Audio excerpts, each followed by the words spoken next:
नमस्कार, मैं पायल शुक्ला। आप सभी का स्वागत है न्यूज जंका हिंदी में। महापुरुषों की कीर्ति किसी एक युग तक सीमित नहीं रहती।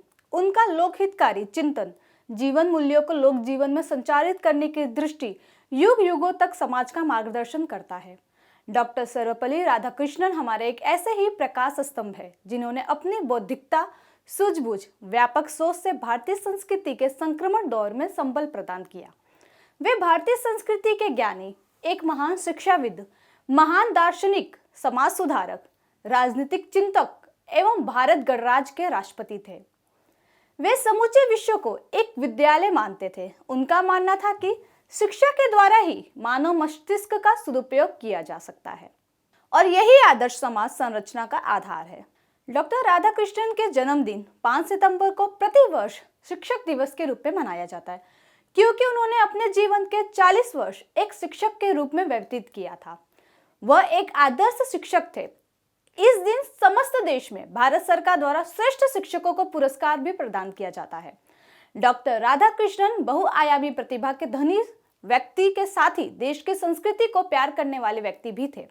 सन 1967 तक राष्ट्रपति के रूप में वे देश की सेवा करते रहे। एक बार विख्यात दार्शनिक प्लेटो ने कहा था, राजाओं को दार्शनिक होना चाहिए और दार्शनिकों को राजा। प्लेटो के इस कानून को 1962 में डॉक्टर सर्वपल्ली राधाकृष्णन ने तब सच कर दिखाया जब वह भारत के दूसरे राष्ट्रपति निर्वाचित हुए। इस प्रकार एक दार्शनिक ने राजा की हैसियत प्राप्त की। बर्ट्रैंड रसेल, जो विश्व के जाने माने दार्शनिक थे, वे डॉक्टर राधाकृष्णन के राष्ट्रपति बनने पर अपनी प्रतिक्रिया प्रस्तुत करते हुए कहा कि यह विश्व के दर्शन शास्त्र का सम्मान है कि महान भारतीय गणराज्य ने डॉक्टर सर्वपल्ली राधाकृष्णन को राष्ट्रपति के रूप में चुना और एक दार्शनिक होने के नाते मैं विशेषतः खुश हूँ। सर्वपल्ली राधाकृष्णन ने वीर सावरकर और स्वामी विवेकानंद का गहन अध्ययन किया। दुनिया के विभिन्न धर्म एवं दर्शनों का तुलनात्मक अध्ययन किया। कुछ लोग हिंदुत्ववादी विचारों को है दृष्टि से देखते थे और उनकी आलोचना करते थे।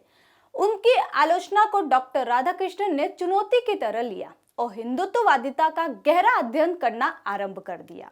वे यह जानना चाहते थे कि वस्तुतः किस संस्कृति के विचारों में चेतनता है और किस संस्कृति के विचारों में जड़ता है।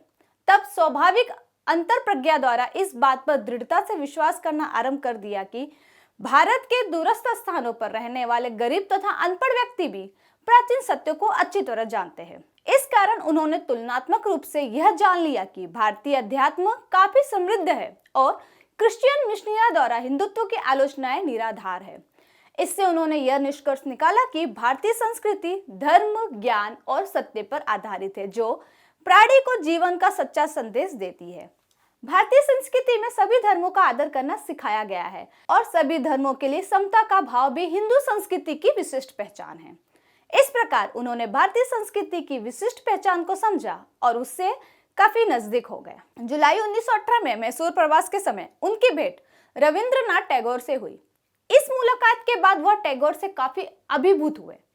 उनके विचारों की अभिव्यक्ति हेतु डॉक्टर राधाकृष्णन ने 1918 में रविंद्रनाथ टैगोर का दर्शन शीर्षक से एक पुस्तक लिखी। इसके बाद उन्होंने दूसरी पुस्तक the reign of religion in contemporary philosophy लिखी। इस पुस्तक ने उन्हें अंतर्राष्ट्रीय स्तर पर पहचान दिलाई। यह राधाकृष्णन की ही प्रतिभा थी कि स्वतंत्रता के बाद उन्हें संविधान निर्मात्री सभा का सदस्य बनाया गया। वह 1947 से 1949 तक इसके सदस्य बने रहे। उन्हें एक गैर राजनीतिक व्यक्ति होते हुए भी संविधान सभा का सदस्य बनाया गया था। डॉक्टर राधाकृष्णन को स्टालिन से भेंट करने का दुर्लभ अवसर 2 बार प्राप्त हुआ। जब वे विदा होने वाले थे, उस समय राधाकृष्णन ने स्टालिन के सिर और पीठ पर हाथ रखा। तब स्टालिन ने एक बात कही, तुम पहले व्यक्ति हो जिसने मेरे साथ एक इंसान के रूप में व्यवहार किया और मुझे अवमानव अथवा दैत्य नहीं समझा। तुम्हारे जाने से मैं दुख का अनुभव कर रहा हूँ। मैं चाहता हूँ कि तुम दीर्घायु हो। मैं ज्यादा नहीं जीना चाहता हूँ। इस समय स्टालिन की आंखों में नमी थी। फिर इस घटना के लगभग 6 महीने बाद ही स्टालिन की मृत्यु हो गई थी। 1952 में सोवियत संघ से आने के बाद डॉक्टर राधाकृष्णन उपराष्ट्रपति निर्वाचित किए गए। संविधान के अंतर्गत उपराष्ट्रपति का नया पद सृजित किया गया था। नेहरू जी ने इस पद हेतु राधाकृष्णन का चयन करके पुनः लोगों को चौंका दिया। उन्हें आश्चर्य था कि इस पद के लिए कांग्रेस पार्टी के किसी राजनीतिक व्यक्ति का चुनाव क्यों नहीं किया गया। डॉक्टर राधाकृष्णन ने अनेक महत्वपूर्ण पदों पर कार्य किया। वे पेरिस में यूनेस्को नामक संस्था की कार्य समिति के भी अध्यक्ष रहे। यह संस्था संयुक्त राष्ट्र संघ का एक अंग है और पूरे विश्व के लोगों की भलाई के लिए अनेक कार्य करती है। वे 1949 से सन 1952 तक रूस की राजधानी मॉस्को में भारत के राजदूत पद पर भी रहे। भारत रूस की मित्रता बढ़ाने में उनका भारी योगदान रहा था। राष्ट्रपति बनने के बाद राधाकृष्णन ने भी पूर्व राष्ट्रपति डॉक्टर राजेंद्र प्रसाद की भांति स्वैच्छिक आधार पर राष्ट्रपति के वेतन से कटौती कराई थी। उन्होंने घोषणा की कि सप्ताह में 2 दिन कोई भी व्यक्ति उनसे बिना पूर्व अनुमति के मिल सकता है। इस प्रकार राष्ट्रपति भवन को उन्होंने सभी वर्ग के लिए खोल दिया। भारत के प्रथम राष्ट्रपति डॉक्टर राजेंद्र प्रसाद की तुलना में राधाकृष्णन का कार्यकाल काफी कठिनाइयों से भरा था। उनके ही कार्यकाल में जहां भारत चीन युद्ध और भारत पाकिस्तान युद्ध हुए, वहीं पर 2 प्रधानमंत्रियों की पद पर रहते हुए ही मृत्यु हो गई थी। उनके कार्यकाल में ही पंडित नेहरू और शास्त्री जी की प्रधानमंत्री के पद पर रहते हुए मृत्यु हुई थी।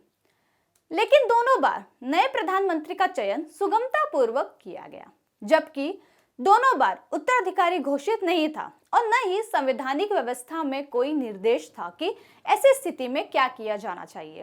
राधाकृष्णन एक शिक्षक से लेकर विश्वविद्यालय के कुलपति एवं देशी विद्यालय के प्रोफेसर एवं देश के सर्वोच्च राष्ट्रपति पद पर आसीन हुए।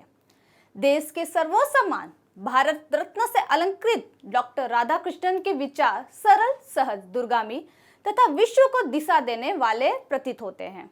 भारतीय संक्रमणकालीन स्थितियों में डॉक्टर राधाकृष्णन के स्वानुभूत विचार शैक्षिक संरचना, सामाजिक संरचना, धार्मिक और आध्यात्मिक संरचना देश के विकास के लिए उपयोग प्रतीत होता है। अंतकाल से शिक्षा और संस्कृति के धरोहर को संजोकर रखने वाला भारत व्यक्ति की गरिमा, समानता, स्वतंत्रता और धर्मनिरपेक्षता की प्राप्ति की दिशा में इनका मूल्यांकन आवश्यक प्रतीत हुआ।